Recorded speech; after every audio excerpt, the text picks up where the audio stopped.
በስመ አብ ወወልድ ወመንፈስ ቅዱስ አሐዱ አምላክ አሜን። እንደምን ዋላችሁ? እንደምን ሰነበታችሁ? ምሕረቱ ብዙ የሆነ በቸርነቱ የሰበሰበን እግዚአብሔር ስሙ የተመሰገነ ይሁን። እያጠናን ያለነው የዳዊት መዝሙር ነው። ርዕሳችን እግዚአብሔር ይመራል የሚል ነው። መዝሙር 31 ከቁጥር 1 እስከ ቁጥር 11 ያለውን በጸሎት መንፈስ ሆነን እናነባለን። የዳዊት ትምህርት መተላለፉ የቀረችለት ኃጢአቱም የተከደነችለት ምስጉን ነው። እግዚአብሔር በደልን የማይቆጥርበት በመንፈሱም ሽንገላ የሌለበት ሰው ምስጉን ነው። ሁሉ ጊዜ ከመጮሄ የተነሳ ዝም ባልኩ ጊዜ አጥንቶቼ ተበላሹ።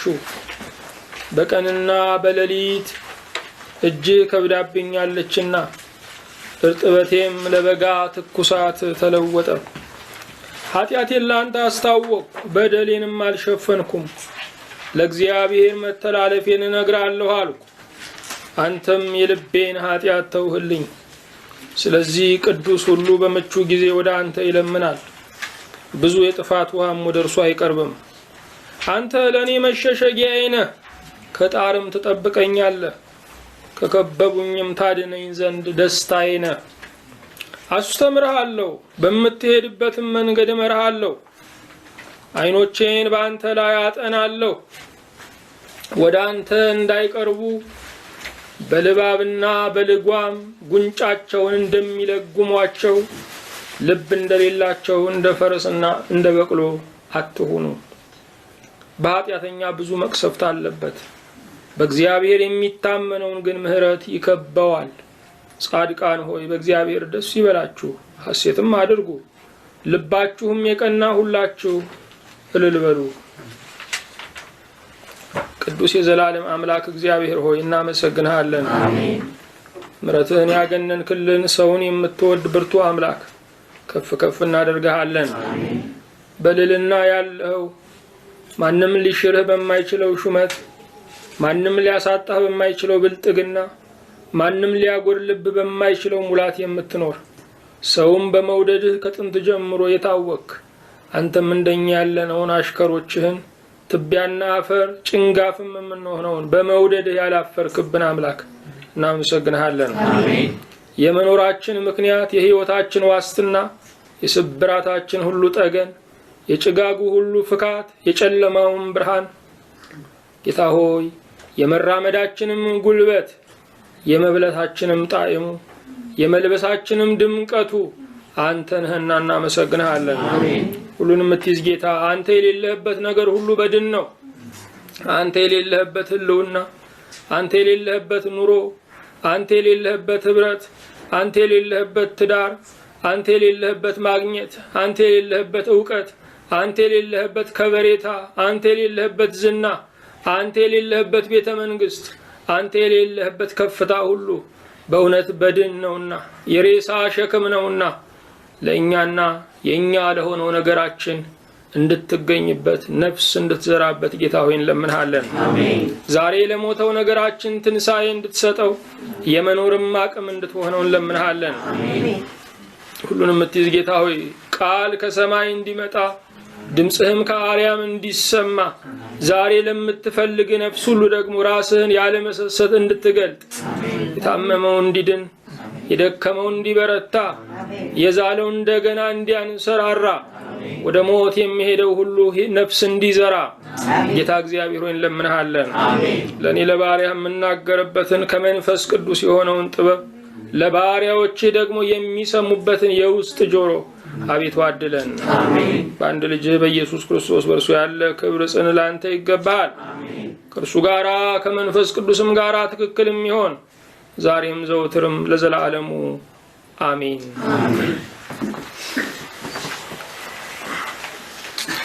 ርዕሳችን እግዚአብሔር ይመራል የሚል ነው። የሚመራን ቀድሞ ያየልን ነው።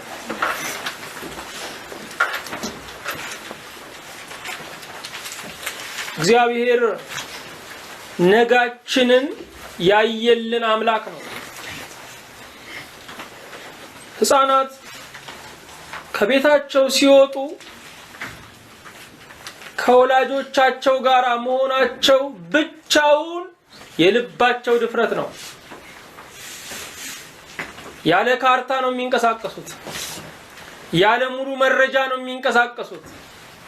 ወላጆቻቸው ከነርሱ ጋር መኖራቸው ብቻ ለምን እንዳይሉ ያደርጋቸዋል። ወዴት ነው የሚሄደው ብለው እንዳይጠይቁ ያደርጋቸዋል። እንደዚህ በማመናቸው የተጎዱ ሕፃናትን በዓለም ላይ አልሰማንም። እንደዚህ ብናምነው እግዚአብሔር ይጠቅመናል። እንደዚህ ብናምነው እግዚአብሔር ይባርከናል። ቀጣዩን መንገድ አናውቀው፣ ነገም ለኛ ሽሽግ ነው። ግን እንደሚያውቅ ሆነን እግዚአብሔርን እንታገለዋለን። የማወቅ አቅም ቢኖረን እንኳ የመለወጥ አቅም የለንም። ነገር ግን እንደሚችል ሆነን እግዚአብሔርን እንታገለዋለን።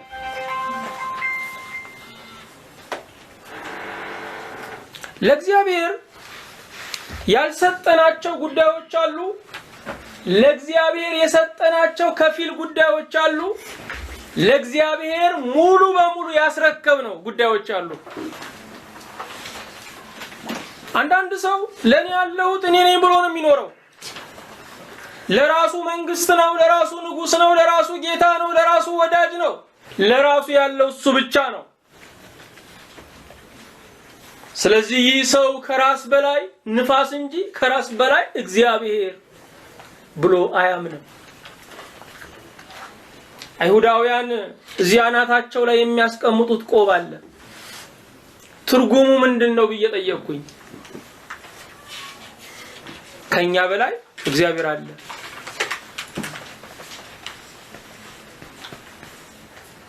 አንዳንድ ሰዎች ደግሞ ከፊሉን ለእግዚአብሔር ሰጥተዋል። ከእግዚአብሔር ጋር በመረዳዳት ነው የሚኖሩት፣ በመተጋገዝ ነው የሚኖሩት። እነኚህ ከመጀመሪያዎቹ ይልቅ በስቃይ የሚኖሩ ናቸው።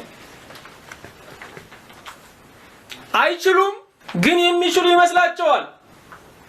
በሚችለው አልተደገፉም፣ ግማሹን ሰጥተውታል።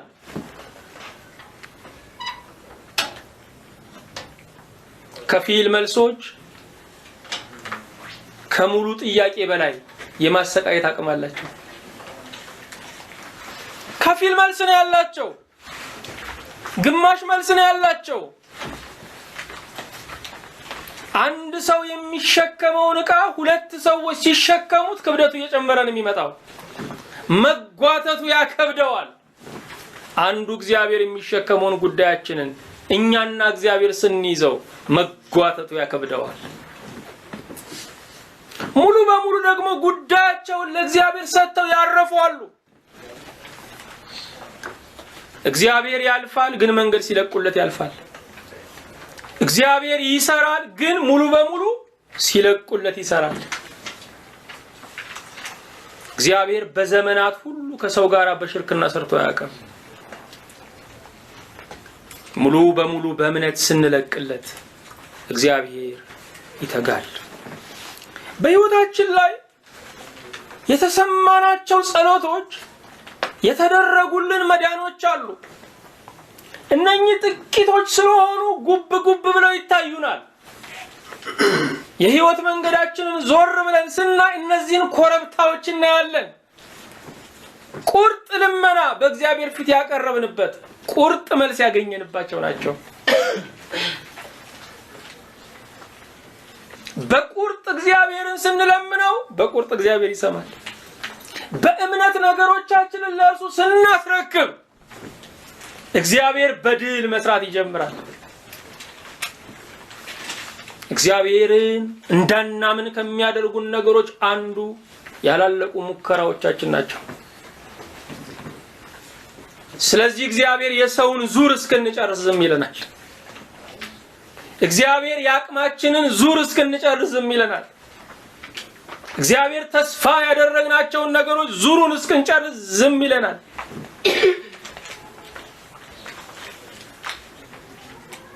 ጨርሰን ብንመጣም እግዚአብሔር አይታዘበንም።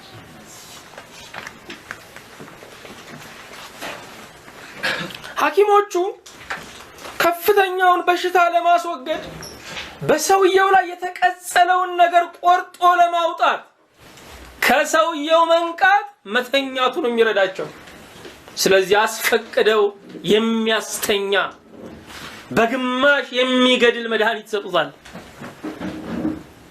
እግዚአብሔር እንዲያክመን ሙሉ በሙሉ መተኛት አለብን።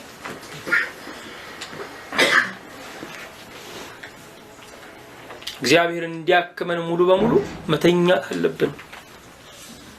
አዳም ነቅቶ ሳለ አይደለም ሔዋን የተሰጠችው፣ ተኝቶ ሳለ ነው። ትዳሪውን በረከት የመንቃት ውጤት አይደለም፣ የእግዚአብሔር ስጦታ ነው።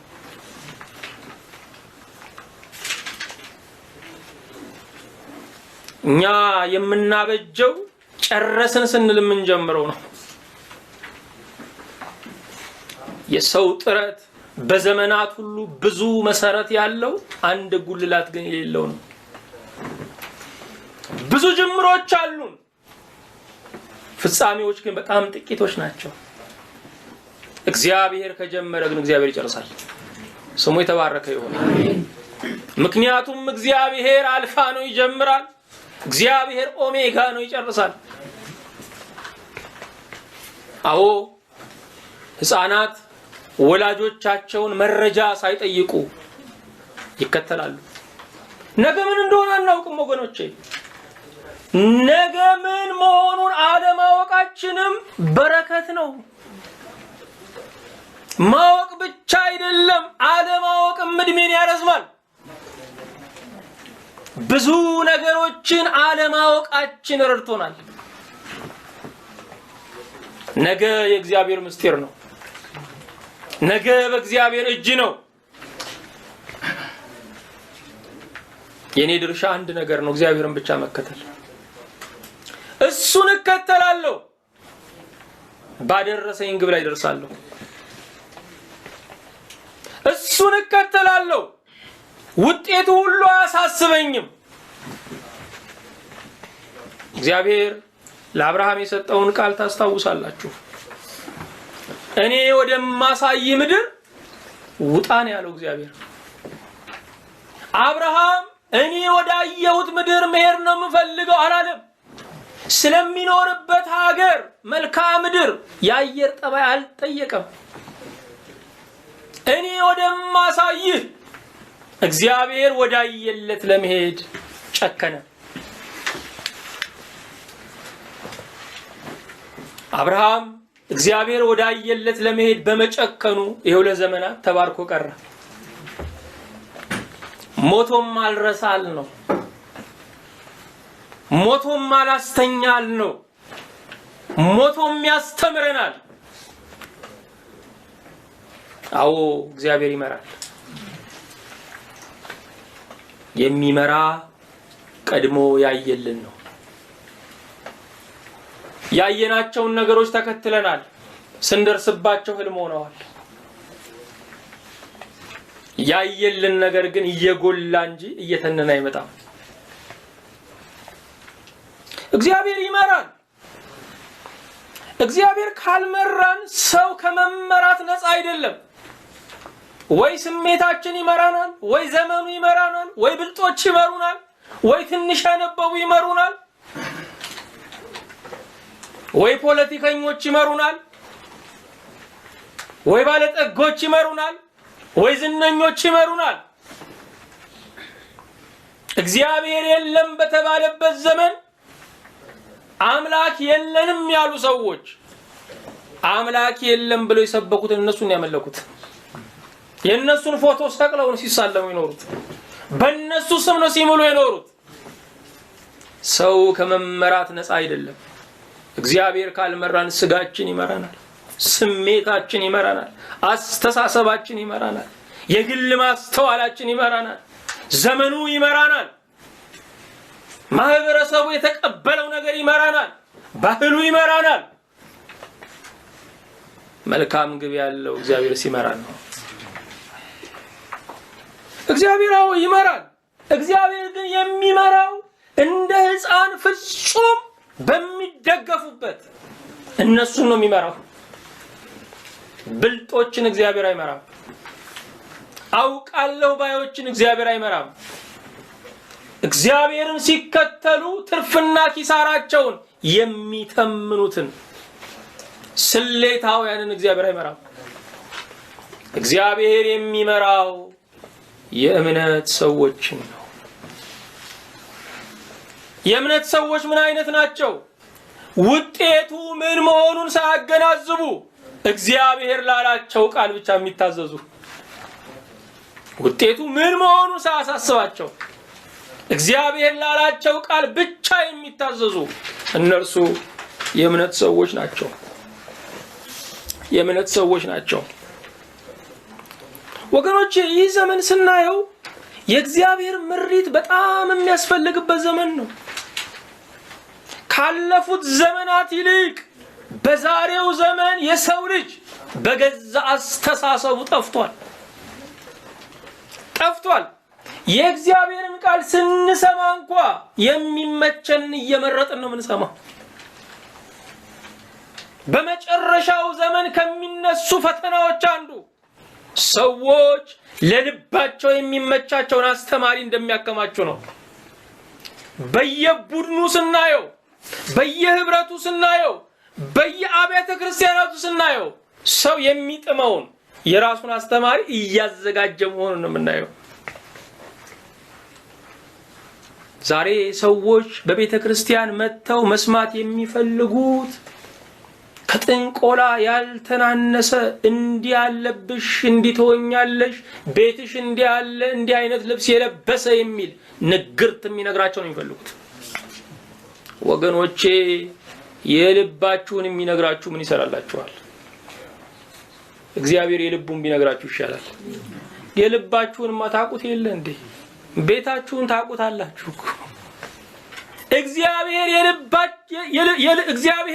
የልባችንን ከሚነግረን የልቡን ቢነግረን ይሻላል።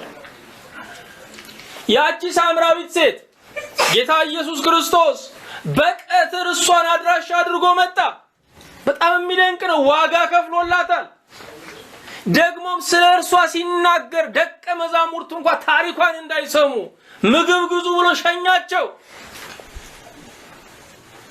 ሁለቱን የሚያግባባቸው ነፃ ርዕስ ውሃ ስለነበረ፣ ውሃ የሁሉም ሰው ርዕስ ስለሆነ ውሃ ስጭኝ አላት።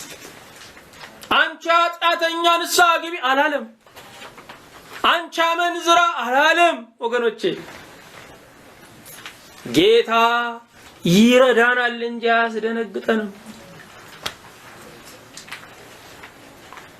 ማንንም ሰው ከእግዚአብሔር ቃል ውጭ ሆነን ተመለስ ማለት አንችልም። መብቱ ነው ከቃሉ ውጭ። በቃሉ ሲሆን ግን እግዚአብሔር እየጠበቀን ወደ ቤት ግባ እንለዋለን። ከእግዚአብሔር ቃል ውጭ ማንንም ሰው ኃጢአቱን ብንነግረው መዳኛ የለውም። በእግዚአብሔር ቃል ብንነግረው ግን ፈውስ አለው። ስለዚህ ጌታ ይህችን ሴት በውሃ ርዕስ ሊያነጋግራት ፈለገ። አንተ አይሁዳዊ ነህ አለችው። አለባበሱን አይታ ያስታውቃሉ አይሁዳውያን፣ ያውም የአይሁድ ረቢ አለባበሱ። ሳይ አይሁድ ረቢ ነህ፣ እኔ ሳምራዊት ሴት ከመሆን ከእኔ እንዴት ውሃ ትለምናለህ? ምክንያቱም አይሁዳውያን በሳምራውያን ከተማ ማለፍ ያረክሰናል ብሎ ስለሚያስቡ ወደ ገሊላ ለመውጣት ሰማርያን ማቋረጥ በጣም ቅርብ ነው። እነርሱ ግን እንዳይረክሱ አስበው የዮርዳኖስ ዳርቻን እየተከተሉ ዞረው ነበር የሚገቡት። መንገዱ ያረክሰናል ያሉ አንድ ጣሳ አንድ ሽክናማ እንዴት አያረክስ? ደነቃት። በዘመናት የኖረውን የዘረኝነት ግንብ ሲያፈርስ ስታይ ደነቃት። እንዴት አለችው? እሱ ግን ምን አላት? የእግዚአብሔር ስጦታ የሆነውን ውሃ የሚለምንሽ ማን መሆኑን ብታውቂ ትጠይቂው ነበር፣ እርሱም ይሰጥሽ ነበር። የዘላለም ሕይወት ውሃ ነፃ ስጦታ መሆኑ በግልጽ የተጻፈው በዮሐንስ 4:10 ላይ ነው። የእግዚአብሔር ስጦታ የሆነውን የሕይወት ውሃ ይሰጥሽ ነበረ። የሚያልፈው ውሃ የሚጠይቃት የማያልፈው ውሃ ያለው ነው። የሕይወት እርካታ ያለው ነው። የበቃኝን ኑሮ የሚያለማምደው ነው። እርሷ ግን ምን አለችው? በእውኑ አንተ መቅጃ የለበጅ አለችው። ደግሞም ይህንን ጉድጓድ ከሰጠን ከአባታችን ከያዕቆብ ትበልጣለህን አለችው። ጌታ ግን አሁንም መለሰላት፣ እኔ የምሰጠው ውሃ መልሶ አያስጠማም፣ የሕይወት ውሃ ወንዝ ከሆዱ ይፈልቃል አላት። የመቅዳት ነገር መመላለስ ነው። የመፍለቅ ነገር ከሆነ ግን ሁልጊዜ መርካት ነው። ወገኖቼ እግዚአብሔርን የምትፈልጉት እንደ እሳት አደጋ ሰራተኛ ከሆነ እሳቱ ሲነሳ መጸለይ ይጀምራል። ችግሩ ሲመጣ ጌታን መፈለግ ይጀምራል። ይሄ መቅጃ ውሃ ነው። እግዚአብሔር ግን የሚፈልገው የሕይወት ውሃን በእኛ ውስጥ መትከል ነው። በማያቋርጥ ሰላም፣ በማያቋርጥ ደስታ፣ በማያቋርጥ እርካታ እንድንኖር ነው። የሚቀዳ ነገር ያልቃል፣ ምንጭ ግን አይቆምም። እግዚአብሔር ይመስገን። ስለዚህ እግዚአብሔርን ቃል እንደ ማስታገሻ ኪኒን መውሰድ የለብንም። መፈወስ ነው ያለብን። ያ መቅዳት ነው። ምንጩ ግን በእምነት የሚገኝ ነው። በዚህ ጊዜ ሴቲቱ ልቧ አልተሸነፈም። ጌታ አሁን የልቡን እስካሁን የሚነግራት ብዙም ልትቀበሉ አልፈቀደችም። አሁን ንግግሯን ወደ ሌላ ማዞር እየፈለገች ነው ያለችው። በዚህ ጊዜ ባልሽን ጠርተሽ ነው ያላት። አልሰማ ስላለችው ነው። በዚህ ጊዜ ደነገጠች። ባል የለኝም አለችው። አዎ 5 ባሎች ነበሩሽ። በቤት ያለውን ባልሽ አይደለም። አንዱ ካላረካ 5ቱም አያረካም። ያው ሰው ነው። መርካት በእግዚአብሔር ነው። በዚህ ጊዜ ደነገጠች እቺ ሴት። አንድ ነገር እንደሚያውቅ ገባት። አንተ ነብይ መሆንህን አውቃለሁ አለችው። ስለዚህ የሷን ጉዳይ ወደ ሃይማኖት ክርክር ልትመልስ ፈለገች። አባቶቻችን በዚህ ተራራ ሰገዱ፣ እናንተ ደግሞ ስግደት በኢየሩሳሌም ትላላችሁ አለችው። ሰዎች እግዚአብሔር ወደ እነርሱ ሕይወት ሲመጣ ወዲያውኑ ወደ ሃይማኖት ክርክር ነው የሚያዞሩት። የምትለው ትክክል ነው፣ ግን ይሄ ነገር የኛ ሃይማኖት ነው ይላሉ። ሰዎች እነሱን የሚመለከተውን ነገር ወደ ሃይማኖት ክርክር ውስጥ ይከቱታል። የሃይማኖት ክርክር ለብዙ ሰዎች መደበቂያ ዋሻ ነው። ምንም ነገር ሳይለብሻቸው ቀጣይ ሰካራም፣ ቀጣይ አመንዝራ መሆን ነው የሚፈልጉት። ስለዚህ ራሳቸውን በሃይማኖት ክርክር ውስጥ ደብቀው ይኖራሉ።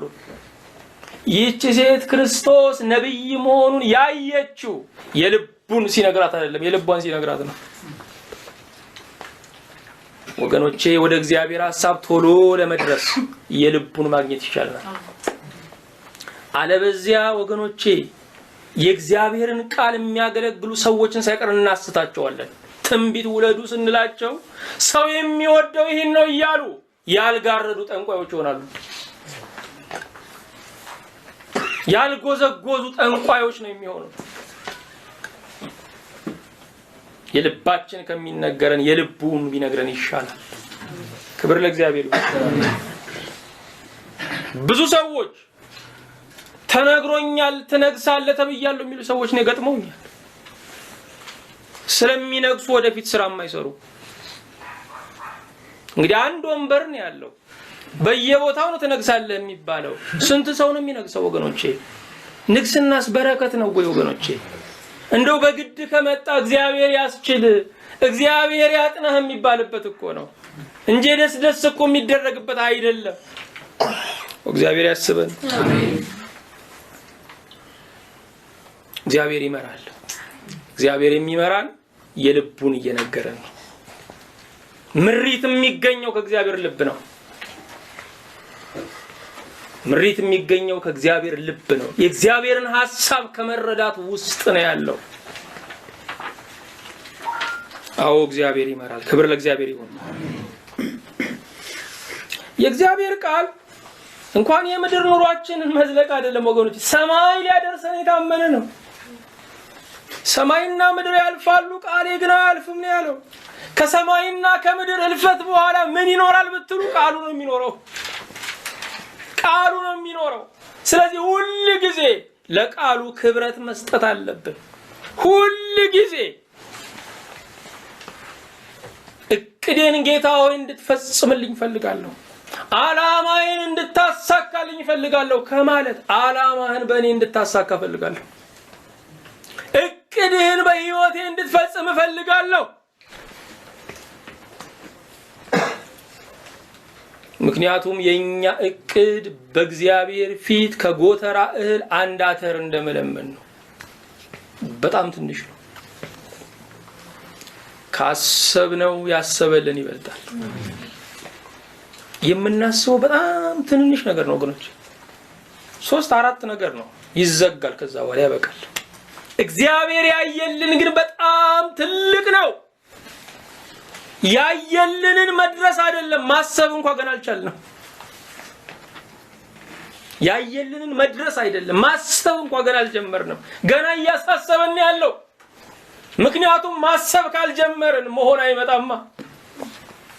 እግዚአብሔር ገና እያሳሰበን ያለው። በእውነት ዛሬ ያሰበልንን ያየልንን እንድንሆን ይሄንን የጸሎት ርዕስ በመላሳችን ላይ እግዚአብሔር ያስቀምጥልን። የቁጥ ኑሮ ነው የምንኖረው ወገኖቼ።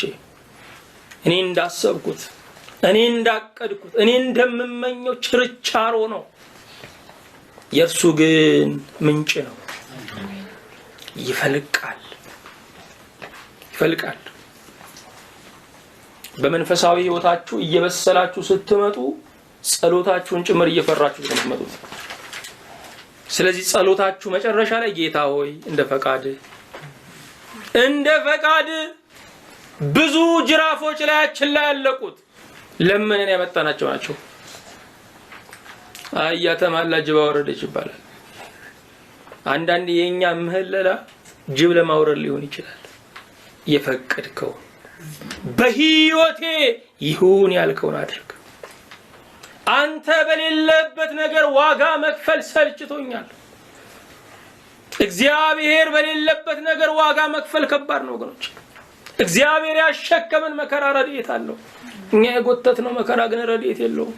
ያንገላታል፣ ያደክማል። እንደ ፈቃድ ስለዚህ የአቋራጭ መንገዶቻችን መዘጋት አለባቸው ወገኖች። ክብር ለስሙ ይሁን። እግዚአብሔር ይመራል፣ ግን ይመራል። ትላንትና እምቢ ብንለውም ዛሬም ይመራል። እግዚአብሔር ሳይታዘብ እግዚአብሔር ይመራል። ሁሉንም ሞክረሽ አልሆን ሲልሽ ወደኔ መጣሽ አይልም እግዚአብሔር ወገኖች፣ አይልም። እግዚአብሔር እንደ ሰው አይደለም። ቢልማ በቀኙ የተሰቀለው ወንበዴ ይለው ነበር። አንድ ሰዓት ሲቀርህ ነው። ዓለም ሁሉ በሞት ካሰናበተ በኋላ ነው። እግዚአብሔር አይልም። እያንዳንዱ ደቂቃ ከእግዚአብሔር ጋር የምንገናኝበት የመጨረሻው እድላችን ነው። ጊዜን ክቡር ያደረገው በጊዜ ውስጥ እግዚአብሔርን ስለምናገኝ ነው። እድሜን ክቡር ያደረገው መኖር እንዳይመስላችሁ ከኛ የበለጠ አለት እድሜ ያለው ዓለም ከተፈጠረ ጀምሮ ቁጭ ብሏል። እድሜን ክቡር ያደረገው በእድሜያችን ውስጥ የእግዚአብሔር እቅድ ስለሚፈጸም ነው። እድሜ ያለው ግን የእግዚአብሔርን እቅድ ያልተረዳ ሰው፣ ብዙ ሀብት ያለው ግን የሚገዛውን ያላወቀ ሰው ነው። ብዙ ገንዘብ ይዞ የሚገዛውን ያላወቀ ሰው ማለት ነው። እድሜን ይዞ የእግዚአብሔርን እቅድ ያልተረዳ ሰው። እግዚአብሔር ይመራል። እግዚአብሔር ካልመራን ቀኑ ነው የሚመራን ወገኖቼ። እግዚአብሔር ካልመራን ሰው ነው የሚመራን። የቀደመ ይውሰደኝ ብለን እኮ የተቀመጥነው ስለዚህ የቀደመ ስልክ ካለ እሱን ተከትለን ነው የምንውለው። እግዚአብሔር ሲመራን የቀደመ አይወስደንም። እግዚአብሔር ሲመራን ቀኑ አይውልብንም። እያንዳንዱ ነገራችን ሁሉ ከአየር ንብረቱ ጋር የተቃኘ ነው። ዛሬ ደመና ነው አልቅሽ አልቅሽ ይለኛል ነው የምንለው። እግዚአብሔር ደመናውን የላከው ፀሐዩ እንዳይበላችሁ እንጂ ለእናንተ የለቅሶ ርዕስ ለመስጠት አስቡ አይደለም። እያንዳንዱ አየር ንብረት የእግዚአብሔርን ስራ የምታደንቁበት እንጂ እናንተ የምትቀያየሩበት አይደለም። የጌታ ሰላም ከአየር ንብረቱ በላይ ነው፣ ከሁኔታው በላይ ነው። እግዚአብሔር ይመስገን። እንዴት ደስ ይላል! እነኛ 3 ደቂቃን ሲያስቧቸው ጌታ የረዳቸው እሳት አጥፍቶ አይደለም፣ እሳቱ እያለ እንዳያቃጥል አድርጎ ነው። እሳታችሁ ላይ ጠፋ ይችላል፣ ችግራችሁ ላይ ወገድ ይችላል፣ ግን እንዳይጎዳችሁ ያደርገዋል። እሳቱም ይኖራል፣ እናንተም ትኖራላችሁ። እግዚአብሔር ይመስገን። ለምን ስንል እግዚአብሔር ይመስገን። እሳቱን ያነደዱ ሰዎች፣ እነዚህን 3 ሰዎች ወደ እሳቱ የጣሉ ሰዎች ወላፈኑ ገደላቸው። የእግዚአብሔር ሰዎችን ግን ፍሙ አልገደላቸው፣ ነደ እሳቱ አልገደላቸው። ለምን? የለበሱት ልብስ ክርስቶስን ማይቃጠል ነው። እግዚአብሔር ይመስገን። ክርስቶስን ከለበሳችሁ እሳቱ ሊያቃጥለው አይደለም፣ የማያጠቁረው ነጭ ልብስ ነው። ልብስ ምንድነው? እኛ በውስጡ የምንኖርበት ነው። በእኛ ላይ ደግሞ የሚታይ ነው። ክርስቶስ ልብሳችን ሲሆን በሱ ውስጥ እንሸሸጋለን። እሱ ጎልቶ ይህን ዓለም ይጋፈጥልናል። እሱ ጎልቶ ቀኑን ይጋፈጥልናል። ምሪት ይኸው ነው፣ ሌላ ነገር የለም ወገኖቼ። እግዚአብሔርን እያስቀደሙ እኛ መከተል ነው። አንዳንድ መኪናዎች ላይ የሚጻፉ ጥቅሶች አሉ ተከተለኝ የሚሉ። ያው የሰዎቹ አስተሳሰብ ቋንቋውን እግዚአብሔር ከሐሳብ ጋር ነው የሚሰማው። ያው ቅደምልኝ ነው ሐሳባቸው፣ ቅደምልኝ ነው፣ ከክፉ ጠብቀኝ ነው እንጂ እግዚአብሔር ተከተለኝ ብሎ እግዚአብሔር እንደ ዳኛ በቃል አይፈርድም። ሐሳብን ነው እግዚአብሔር የሚያየው። በኑሯችን ላይ ግን ከመኪናው አለፉ ስትሉ፣ በህይወት መንገድ ላይ ግን በሐቁ እኔ እቀድማለሁ አንተ ተከተለኝ ነው። ጉዳይን እኔ እጽፋለሁ አንተ ፈርምበት ነው። ስለዚህ በህይወት ላይ እግዚአብሔርን አናስቀድምም፣ እግዚአብሔርን እናስከትላለን። ብዙዎቻችን መልካም በመሰሉን እድሎቻችንን ገና ባልጨበጥናቸው ላይ መጸለይ ማርከስ ነው የሚመስለን፣ እንዲሄዱ መሸኘት ነው የሚመስለን። እግዚአብሔር ግን የእናንተ መልካም እድል ተቃዋሚ አይደለም። ወደዚህ ዓለም የመጣችሁት ጥያቄ አቅርባችሁ አይደለም። ዛሬን ያደራችሁት ስለጸለያችሁም አይደለም። ፀሐይ የወጣው ስለለመናችሁ አይደለም። ባትለምኑም አየሩ ይነፍሳል። ታላላቅ በረከትን እግዚአብሔር በሐሳቢ ነው የሚሰጣችሁ። ትንንሽ ነገሮች ናቸው፣ ለትንንሹ ነው የምንጠራጠረው። ትልቁን ይዘን ለማይረባ ነገር ነው የምንገመተው ወገኖቼ። ለዘላለሙ ያመነውን ጌታ ነው ለወቅቱ የምንጠረጥረው። እግዚአብሔር ግን ይመራል። እስከ ሰማይ ወደብ ነው እግዚአብሔር የሚመራው። ወላጆቻችን እስከ አቅመ አዳም መሩን፣ ሌሎችም እስከ ተወሰነ ርቀት ይመሩናል። እግዚአብሔር ግን ለዘላለም ይመራናል። እስቲ ክፍሉን በደንብ እናየዋለን። አለፍ እያለን እንደዚህ ይላል ቃሉ። መተላለፉ የቀረችለት ኃጢአቱም የተከደነችለት ምንድነው? ምስጉን ነው። ልብ አድርጉ፣ ደግመዋለሁ። መተላለፉ የቀረችለት ኃጢአቱም የተከደነችለት ምስጉን ነው። የእግዚአብሔርን ባህሪ በዚህ ውስጥ እናገኛለን። እግዚአብሔር መተላለፍን ይቅር ይላል፣ እግዚአብሔር ኃጢአትን ይከድናል። ይሄ ባህሪው ነው እግዚአብሔር። እንደውም በመጽሐፈ ምሳሌ ላይ እንደምናነበው የነገስታት ክብራቸው ነገርን መመርመር ነው፣ የእግዚአብሔር ክብር ግን ነገርን መሰወር ነው። ከባት ያበሳ ነው እግዚአብሔር። ጉድን ሸፋኝ ነው እግዚአብሔር። ሰለሞንን እስከዛሬ የምናደንቀው ነገርን መርምሮ በማውጣት ጥበቡ ነው። እግዚአብሔርን ግን የምናደንቀው ኃጢአትን በመክደኑ ነው። መተላለፉ የቀረችለት ኃጢአቱም የተከደነችለት ምስጉን ነው። በእግዚአብሔር ሰዎችና የእግዚአብሔር ባልሆኑ ሰዎች መካከል ያለው ልዩነት ይሄው ነው። አለመተላለፍ አይደለም፣ ኃጢአት አለመስራት አይደለም። የእግዚአብሔር ሰዎች ይቅር ተብሎላቸዋል፣ ተከድኖላቸዋል። ስለዚህ በእኛና በዓለማውያን መካከል ያለው ልዩነት ይቅር የተባለን ኃጢአተኞች መሆናችን ነው እንጂ ኃጢአተኛ ያለ መሆን ልዩነት አይደለም ያለው። መተላለፉ የቀረችለት ኃጢአቱም የተከደነችለት ምስጉን ነው፣ ብፁዕ ነው። ይህንን ቃል ሐዋርያው ጳውሎስ በሮሜ 4 ቁጥር 7 ጀምሮ ይጠቅሰዋል። እኛ በእግዚአብሔር ፊት ጽድቅን የተቀበልነው ኃጢአተኛ ባለመሆን አይደለም፣ ኃጢአታችንን በክርስቶስ በመክደኑ ነው። እንደውም ጽድቅ የሚለው ቃል የፍርድ ቤት ቃል ነው። በእኛም ቋንቋ በዕብራይስጡም ቋንቋ የፍርድ ቤት ቋንቋ ነው። አቶ ገሌ ጉዳዩ ጸደቀለት ይባላል። ጽድቅ የፍርድ ቤት ቋንቋ ነው።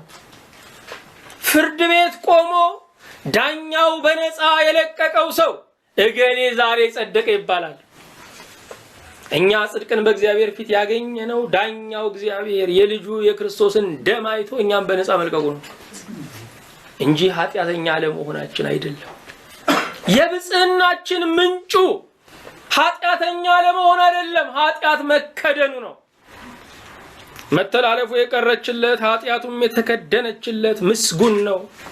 እግዚአብሔር በደልን የማይቆጥርበት በመንፈሱም ሽንገላ የሌለበት ሰው ምስጉን ነው። በደላቸውን የማንቆጥርባቸው ሰዎች አሉ። ከዚያ ውስጥ አንዱ ልጆቻችን ናቸው። ለጊዜው እንቀየምና መልሰን ደግሞ እንራራለን። እነሱ በበደሉ እንክሳለን። እግዚአብሔር አፍቃሪ አባታችን ስለሆነ ኃጢአታችንን አይቆጥርም።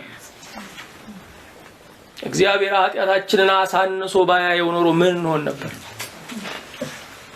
መልካምነታችንን ደግሞ አጉልቶ በዚህ ወላጆች ብታዩ ቴሌቪዥን እነሱ ይገዛሉ።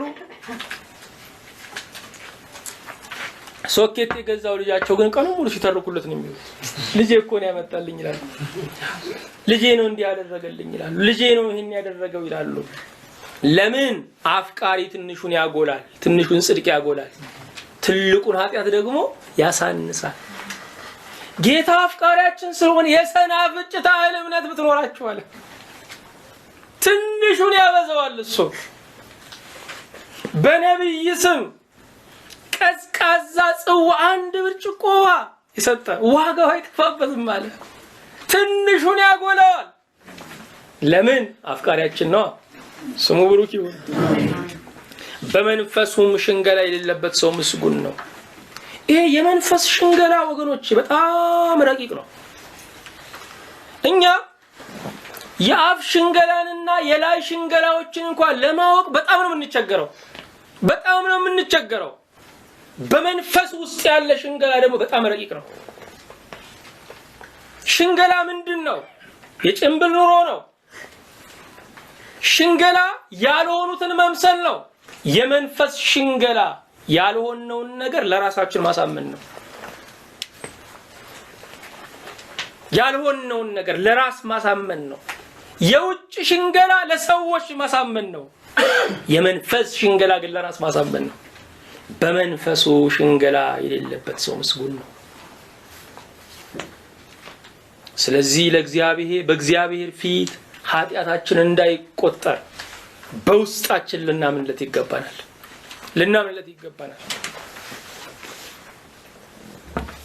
እኔ ኃጢአተኛ ነኝ፣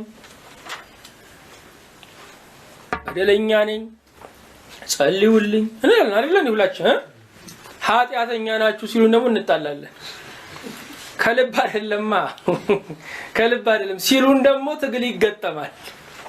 ግን እኮ እያልን ያለ ነው እኔ በደለኛ ነኝ፣ በጣም ደካማ ሰው ነኝ፣ ኃጢአተኛ ነኝ፣ በጸሎታችሁ እርዱኝ እንላለን።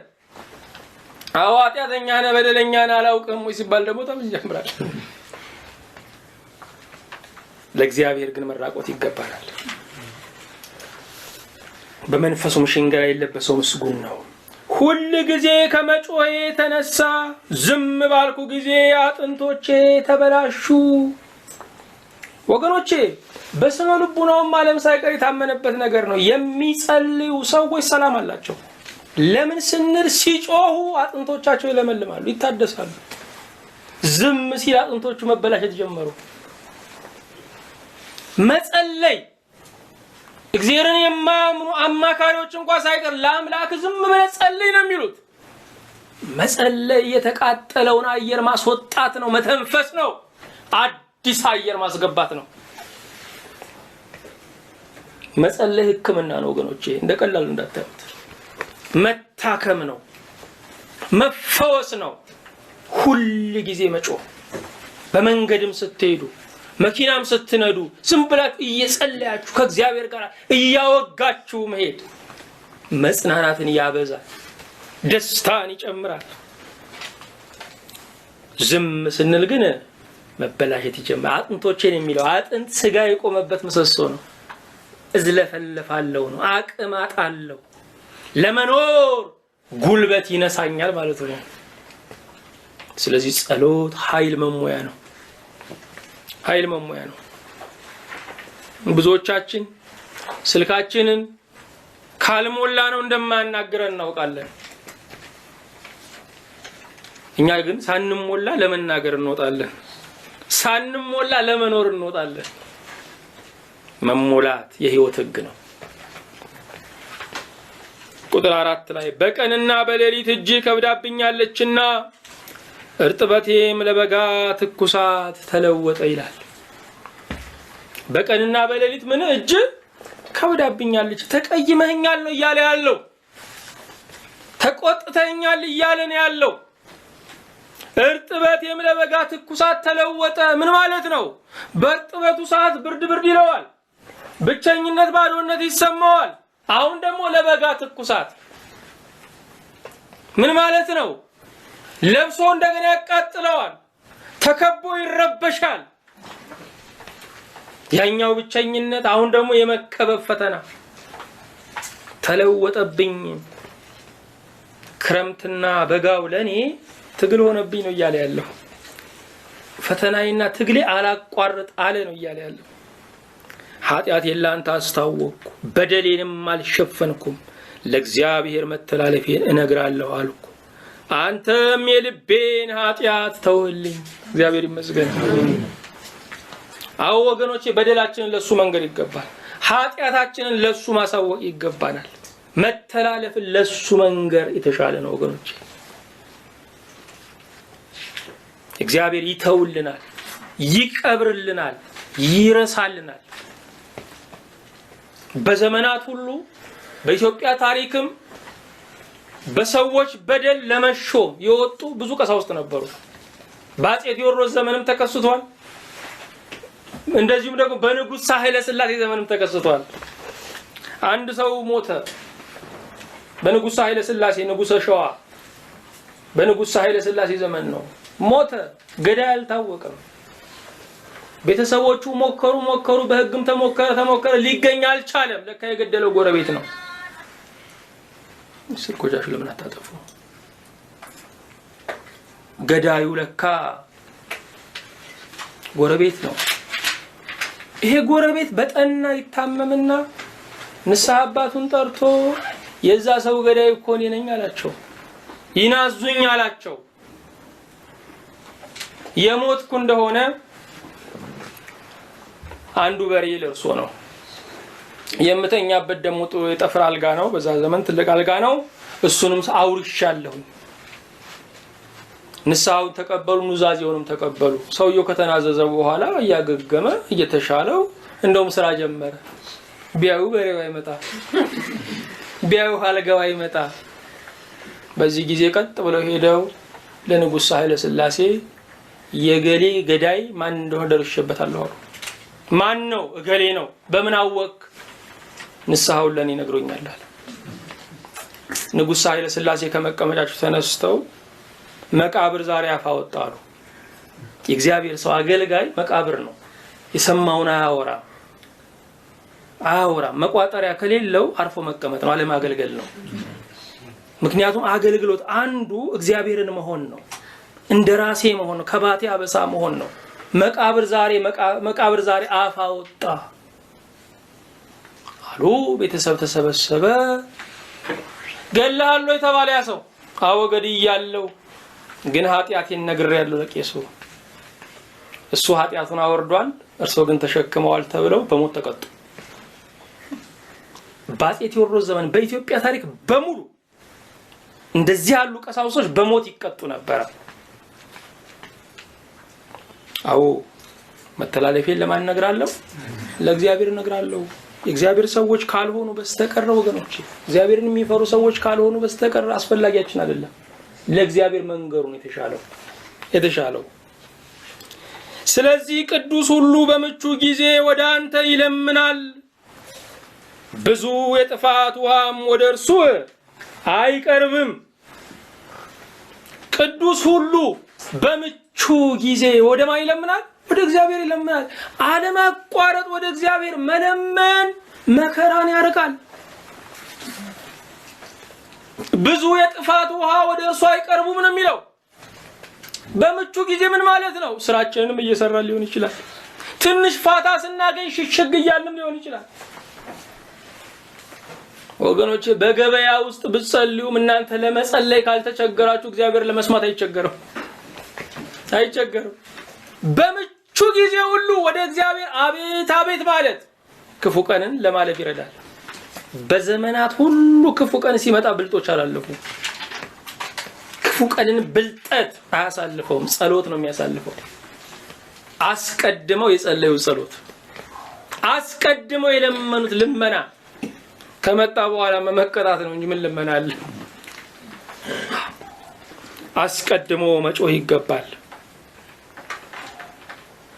እንቁራሪቶች ናቸው ይባላልና በውሃ ውስጥ ይሯሯጣሉ፣ ይዘላሉ። አንዷ ግን ከነሱ ተለይታ ጥግ ይዛ አውጣኝ ትላለች። ከኛ ጋር ለምን አትቀላቀይም? አይን ያውጣኝ እላለሁ። ለምን? እዚያ ማዶ ቤት ሲቃጠል ይታየኛል። ታዲያ የሚቃጠለው እዛኛ ያለን ውሃ ውስጥ ምን አስጨነቀሽ? አይደለም በአካባቢው ውሃ ሞክረው አልጠፋ ሲላቸው ወደዚህ ኩሬ መምጣታቸው አይቀርም። ስለዚህ አውጣኝ እላለሁ። ተዋትና እነሱ ዝላያቸውን ቀጠሉ። ቤቱ አልጠፋም አለ። ሁሉም መዛቂያውን እየያዘ ወደ ኩሬው መጥቶ ሲዝቅ የሚዘሉትን እንቁራሪቶች ወስዶ እሳት ውስጥ ጣላቸው። እሷ ግን ተሸሽጋ ስለነበር ዳነች። አውጣኝ ያለ ወጣ፣ ያላለም ተቀጣ ይባላል። አውጣኝ የሚሉ ይወጣሉ ወገኖቼ፣ ይወጣሉ። አንድ እናት ነበሩ። ሁሉ ጊዜ ምን ይላሉ? አይጣልን ሰው እንደቀላል ይቆጥረዋል ይላሉ። እውነትም ለካ ትልቅ ልመና ነው አይጣል ማለት። ትልቅ ልመና ነው። አንተ ለኔ መሸሸጊያዬ ነህ፣ ከጣርም ትጠብቀኛለህ፣ ከከበቡኝ ታድነኝ ዘንድ ደስታዬ ነህ ይላል። ክብር ለእግዚአብሔር ይሁን። ጣር ማለት ምን ማለት ነው ስንል፣ ጣር ማለት ሞትን በአይን ማየት ነው። በአይን ማየት ነው። የሞት ጥላ ሽታው ሲቃረብ ነው። ከዚያ ምን ትለኛለህ? ትጠብቀኛለህ፣ ከከበቡኝ ታድነኝ ዘንድ ደስታዬ ነህ። እግዚአብሔር ከከባቢ ሁሉ ያድናል ወገኖቼ። አስተምርሃለሁ፣ እግዚአብሔር መለሰለት። በምትሄድበት መንገድ እመራለሁ፣ አይኖቼን በአንተ ላይ አጠናለሁ። እግዚአብሔር ይመስገን።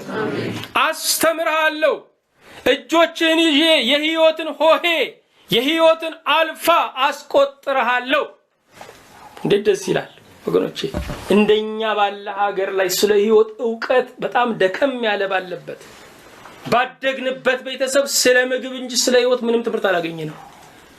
ምንም ወገኖቼ፣ በልጅነት ምን እንደሚገጥመን፣ በወጣትነት ምን እንደሚገጥመን፣ በጉርምስና ምን እንደሚገጥመን ምንም ዕውቀት የለንም። እጆቻችንን ይዞ የመራን እሱ ነው። አንዳንዱ ከጥፋቱ ነው የተማረው። ከጥፋቱም ጌታ ትንሣኤ እየሰጠኑ እንደገና የቆመው ወገኖቼ። ምግብ ብቻ መኖር ነው የተሟላ ያደርግ ምሪት ያስፈልጋል። ወላጆቻችን አልመሩንም። እንደ ወላጅ ሆኖ የመራን የመለሰን እግዚአብሔር ነው። አስተምርሃለሁ፣ በምትሄድበት መንገድ እመራሃለሁ፣ ከፊት ቀድማለሁ። እግዚአብሔር ከፊት ከቀደመ ጦርነቱን ያሸንፈዋል፣ ትግሉን ይታገለዋል። ለኛ የሚቀርልን ምርኮ ነው፣ ምስጋና ነው። አይኖችን በአንተ ላይ አጠናለሁ፣ በቃ አይኖችን በአንተ ላይ ተክላለሁ። እንዴት ያለ ተስፋ ነው! አስተምርሃለሁ፣ በምትሄድበት መንገድ እመራሃለሁ፣ አይኖችን በአንተ ላይ አጠናለሁ። እግዚአብሔር ይመስገን። አይናችሁን ምልስ ስታደርጉ እንደገና ደግሞ ቀና ስትሉ የምትወዱት ሰው አሁንም እያያችሁ ነው። የምትወዱት አይኑን ከእናንተ አይነቅልም። የሚወደን ጌታ አይኑን ከኛ አይነቅልም። አይኖቹ ይቆጣጠሩናል።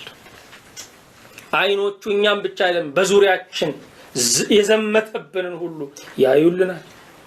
ወደ አንተ እንዳይቀርቡ በልባብና በልጓም ጉንጫቸውን እንደሚለጉማቸው ልብ እንደሌላቸው እንደ ፈረስና እንደ በቅሎ አትሁኑ።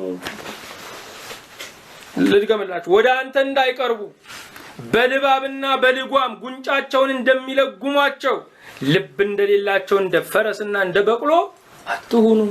ፈረስና በቅሎ አፋቸው ውስጥ ልጓም ገብቶ ነው የሚመሩት። የማይመቸው ቦታ ነው፣ የማይመቸው ቦታ ውስጥ ከተው ነው የሚመሯቸው። ወደ ራሳቸው መንገድ ለመሄድ ሲሉ በአፋቸው ውስጥ ያለው ልጓሙ ያሰቃያቸዋል። ስለዚህ ሰዎች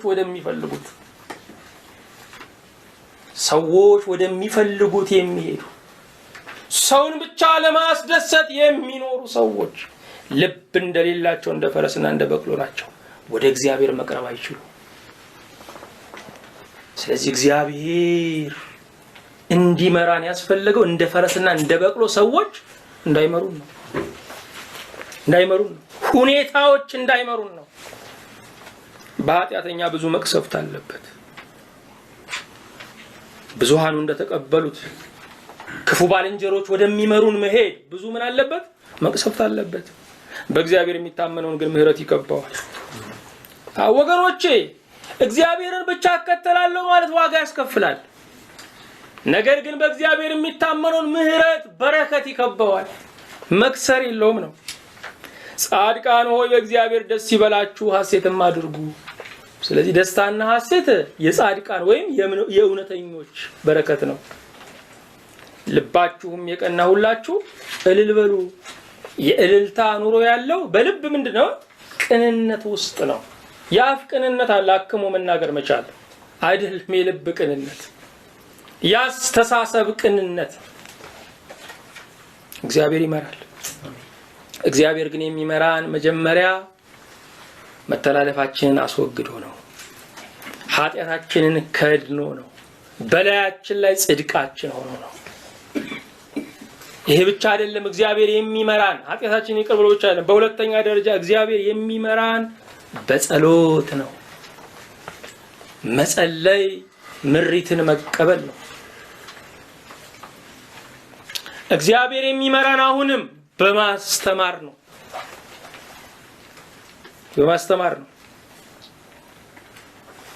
እግዚአብሔር አሁንም የሚመራን በዚህ ክፍል መሰረት እንደ ፈረስና እንደ በቅሎ ከመነዳት በክፉ ባልንጀሮች ባለማስተሳሰብ ከሚነዱን ሰዎች እግዚአብሔር በመነጠልም ነው እግዚአብሔር የሚመራን። ስለዚህ አንዳንድ ክፉ ባልንጀሮችን እያፈረሰ እግዚአብሔር ይመራል። በዚህ ምሪት ውስጥ ምንድነው ያለው ትርፍ? በምህረት መከበብ፣ የእውነት ሰው መሆን፣ የልብ ቅንነት። ይህ ብቻ አይደለም፣ ደስታ ይኖራል። እግዚአብሔር ይመስገን። እግዚአብሔር ሊመራን ይፈልጋል። የሚመራን ግን አስፈቅዶን ነው። ስለዚህ ፈቃዳችንን ለእርሱ ልንሰጠው፣ እኔ ነገን አላውቀው፣ እኔ ቀጣዩን እርምጃ አላውቀው፣ በእውቀት አንተ ምራይ ልንለው ይገባናል። ሁሉንም የምትይዝ አምላካችን የእስራኤል ቅዱስ መድኃኒታችን ሆይ እናመሰግናለን። ብዙ ዘመን የምናውቅ መስሎን ነበር፣ ግን አናውቅም። ጌታ ሆይ ብዙ ዘመን እየቀደምን አንተን ለማስከተል ሞክረናል። ነገር ግን ትግል ነው ያበዛነው። እባክህ ዛሬ አንተ ምራን። አሜን። በብርሃንህ ምራን። አሜን። መልካም ፍጻሜ ያለው እርምጃ ስጠን። አሜን። ሁሉንም የምትይዝ ጌታ ሆይ መተላለፋችንን ሁሉ ስለከደንክልን እናመሰግናለን። አሜን። አንተ ብቻ ጌታ ሆይ ይቅር ስለምትለን እናከብርሃለን። አሜን። ሁሉንም የምትይዝ ጌታ ሆይ ለባሪያዎችህ ደግሞ የጸሎት ህይወትን እንድታድለን በጸሎት ውስጥ ደግሞ ምሪትን ካንተ መቀበል አዳምጦ መውጣትን እንድትሰጠን ጌታ ሆይ እንጠይቃለን። አሜን። አዳምጠን መናገርን ለባሪያዎች አድለን። አሜን። ሁሉንም የምትይዝ ጌታ ሆይ ልብ እንደሌላቸው እንደ ፈረስና እንደ በቅሎ በልጓም እንዳንነዳ ጌታ ሆይ በተያዝንባቸው ነገሮች እንዳንነዳ ጌታ ሆይ በተጽዕኖች እንዳንነዳ ጌታ ሆይ በአስተሳሰባችን እንዳንነዳ በሰዎች በክፋታቸው እንዳንነዳ እባክህ አንተ ምራን። አሜን። ሁሉንም የምትይዝ ጌታ ሆይ ልባችንን ቅን አድርግልን። አሜን። እግዚአብሔር የዘላለም አምላክ ሆይ እኛን ካሳመነን ስህተት ለየን። አሜን። አንተ እንደፈቀድክ አንተ እንደወደድክ አኑረን። አሜን። ስለሰማህን ስለምትመራንም እስከ ጽዮን ተራራም ድረስ ደግሞ ስለምታደርሰን ከልብ እናመሰግንሃለን። አሜን። ማይበሉ ስለማያስጨንቅህ የመንገዱ እንቅፋት ስለማያውክህ ልጆችህን በድል ስለምትመራ ከወጥመዱ በላይ ከእንቅፋቱ በላይ ከጋሬጣው በላይ ስለሆንክ ተመስገን። አሜን። በአንዱ ልጅ በጌታችን በኢየሱስ ክርስቶስ በእርሱ ያለ ክብር ጽን ለአንተ ይገባል። እርሱ ጋራ ከመንፈስ ቅዱስም ጋራ ትክክልም ይሁን ዛሬም ዘወትርም ለዘላለሙ አሜን።